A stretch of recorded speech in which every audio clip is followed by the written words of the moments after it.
after the 7th of October attacks, we said we recognize Israel's right to self-defense.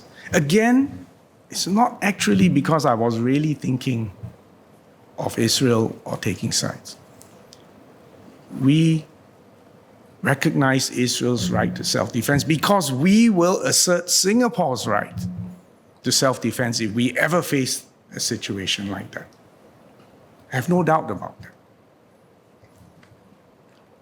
It is not only our right of self-defense, but I think members of this House will agree it is our duty to protect our citizens.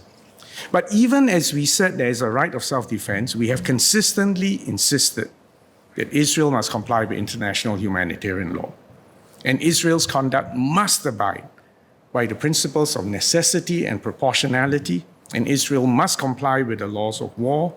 Unfortunately, Israel's military response has gone too far. For avoidance of ambiguity, I'm going to repeat that line. Israel's military response has gone too far. The catastrophic situation in Gaza demands an immediate humanitarian ceasefire to alleviate the unbearable suffering of the civilian victims and to enable humanitarian assistance to reach them immediately. We are also concerned that there may be a potential ground offensive into Rafah, which will only worsen the situation further. We have made our position clear, both in my conversations with Israel and all our Arab friends and partners, and at the UN. Some people have told me that's not enough. We want you to sever diplomatic ties with Israel, recall your ambassador, ceremonially breaking ties with countries every time we disapprove of their actions. In my view, that's not constructive. Whatever we say or do diplomatically will not change the situation on the ground. Nor, I will add, will it influence Israel to suddenly change its policy, or will it necessarily immediately reduce the suffering on the Palestinians. None of the 5 permanent members of the Security Council have broken ties with Israel. Even the Arab countries, Egypt, the UAE, Jordan, have diplomatic relations, continue to have diplomatic relations with Israel.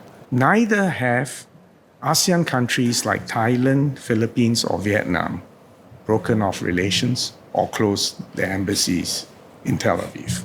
I would say that we have been able to maintain good and respectful relations with the State of Israel, but I would also say that we have good and equally respectful relations with the Palestinian Authority. And all sides know that Singapore will always speak our minds, not provocatively, but because these are dearly held principles that we uphold, and that we will continue to maintain these positions guided by Singapore's long-term national interests and our unique circumstances.